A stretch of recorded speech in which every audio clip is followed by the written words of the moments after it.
Okay, this video is mostly going to be me gushing over Final Fantasy VII Rebirth for just about its entire runtime, because at time of recording, and I'm going to be playing a lot over this week, hopefully, but I also had those aspirations the half week that it came out and last week as well, but I am slowly working my way, and I mean slowly working my way through this game, because A, it's beefy, and B, all that care and detail that they have put into this game, it's all been worth it. Some games have a long and protracted development cycle.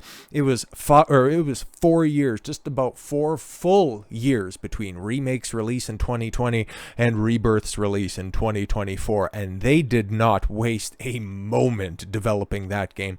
Every single aspect has care and respect put on that game. Oh my god, every mini game. The combat is exceptional. I just got to the gold saucer, by the way. Yeah, so I just got there. Haven't even been able to play as any of the actually new characters. Yuffie, still as great to play as she was in the DLC, in the intermission PS5 exclusive DLC that I don't know if a lot of people played, which is obviously going to carry through the rest of this video. I've said it before in a couple of other videos, but Red 13, the full characterization, the fact that you've been able to have him around with the party has been phenomenal. He's my favorite character. Everybody else, the characterization in that is perfect. It is spot on.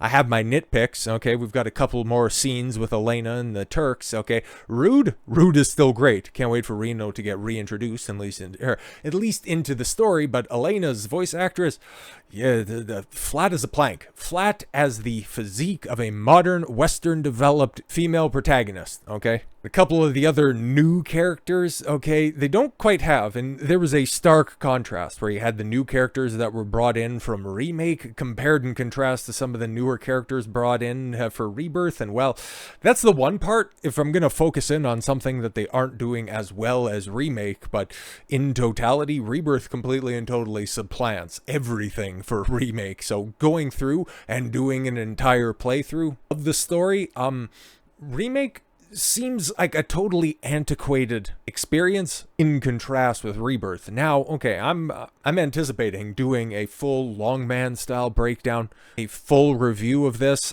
at some point in time, but I'm pushing 40 hours in the game, and I'm just getting to the halfway point, maybe, potentially, I don't even know, man, and it's so fun, it's so compelling to play. I've seen the complaints on this, okay, and it's one that we're going to talk about in another one. Oh, there's just so many side quests that are on there. All of them are completely and totally superfluous. You don't have to do any of them, but if you're playing the game, if you're enjoying the game, which is the combat, oh my god, the combat is phenomenal. Every character right now still feels unique. I don't know what they're going to do with the other characters that haven't joined the party yet, but Barrett is different to Aerith, who is different to Tifa, who's different to Red, who is different to Cloud. Maybe Cloud and Red are about the closest, but they're completely different characters from their abilities, which are all tremendous. The one aspect that I will just go ahead and point to, and maybe it's going to get flushed out because I still haven't even got to hard mode, because you have to beat the game first, which is going to be about 100 hours long, for God's sakes, okay? The magic system right now, sort of healing and maybe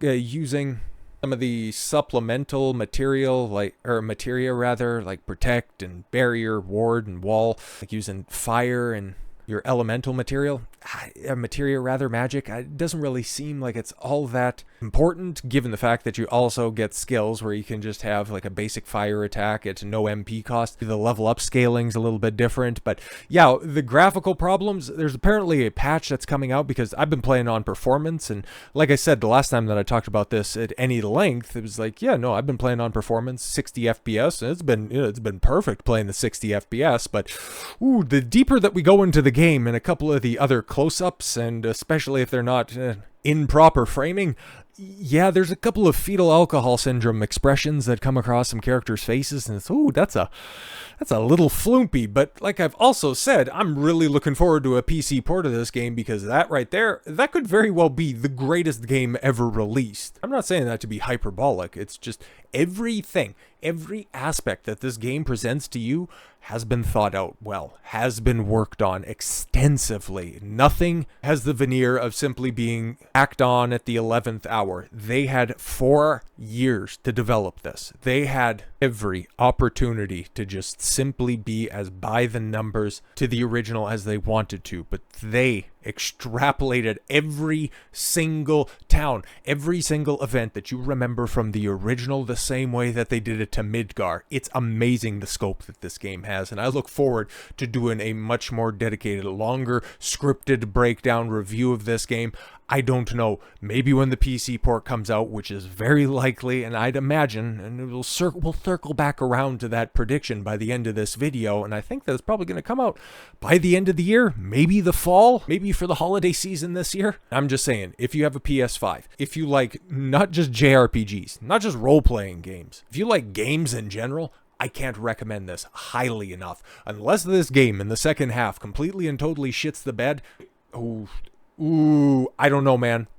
I don't know. It's trending in that direction. It's trending in that direction, but it could be, if not my favorite, at least in the conversation for my favorite game of all time. That's kind of crazy. I was really looking forward to this, and given the fact that it's lived up to and exceeded expectations, I could get into spoiler talk, but I don't want to spoil this for anybody. It's a beautiful experience with no cut corners and none of those concerns all of those boy who cried woke are complaining about. And especially when I hear quotes from the director like this, it's like, yeah, now this isn't just marketing talk. He absolutely believes it, and it shows in his work.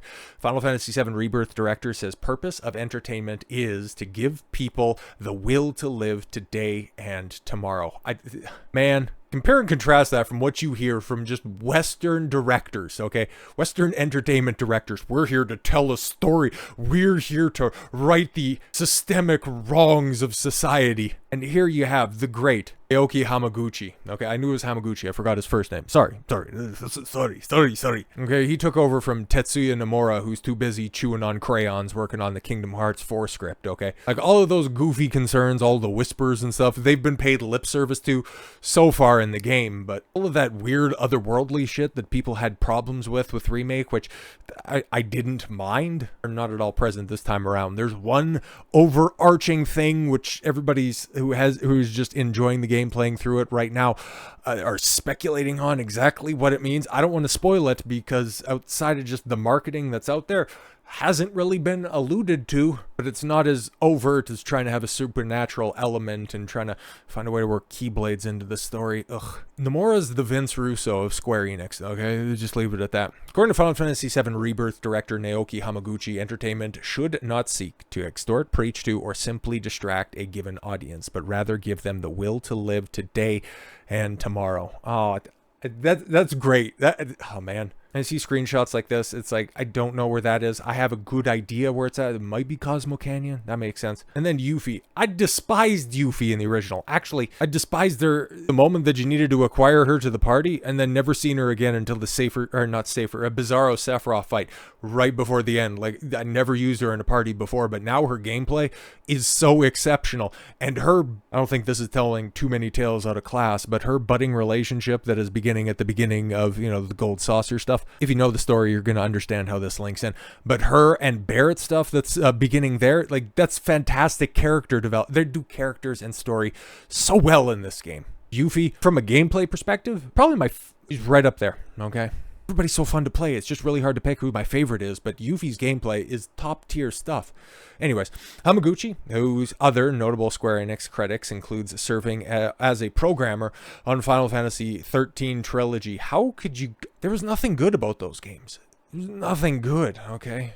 I guess the best thing to come out of the Final Fantasy XIII trash fire was Hamaguchi. Given he's only a programmer, okay? Like, who were the... I love the Final Fantasy franchise, okay? And yeah, he was the co-director on the previous Final Fantasy VII Remake.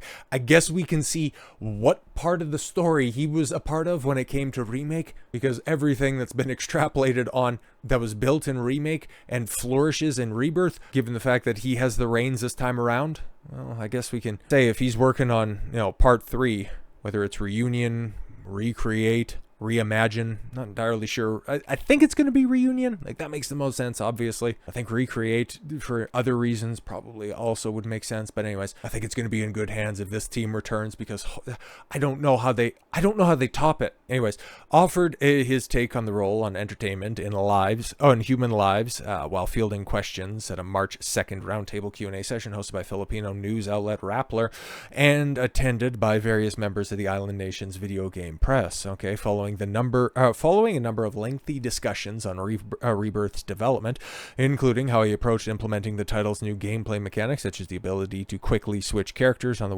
world map, rather than doing so through a series of menu prompts. Yeah, it's great. It's just right now, I don't know if this changes or not. You can have 3 different parties at the ready that you can cycle through, and then you can change them up in the menu system. But as the party expands and as you get more characters, can we get a couple more customizations? And then also, one of my hopes and a big reason why I'm looking forward to the PC port is, as much as I like Cloud's gameplay, there's just other characters that are in the party that I would like to see work together as a cohesive unit. But yeah, with everybody on the screen at the same time, even during a combat setting or combat situation, and then they're also doing things on the outside, the battle arena, like, it's really good.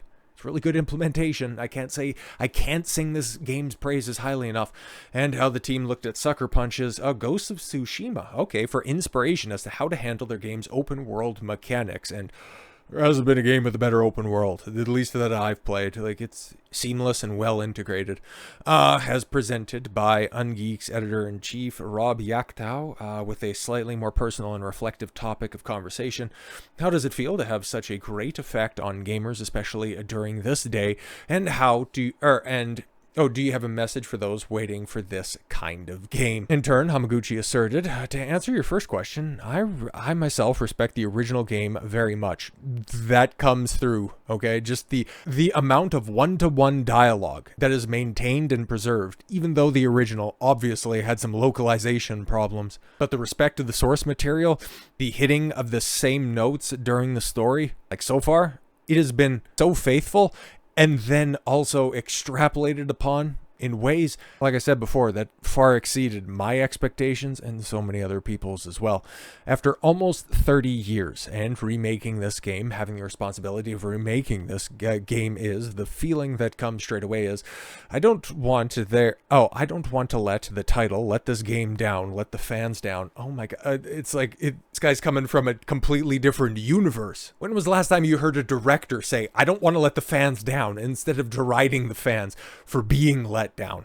Moving to address Yaktau's second inquiry, the Rebirth director then continued, so this is a message to people that are aspiring to join the industry. Having played this game, there are many forms of entertainment today, not only gaming, but movies, streaming, YouTube, but the base is the same. It's to give the people the will to live today and tomorrow. Oh man. This guy just loves his job, and it really does show through the game.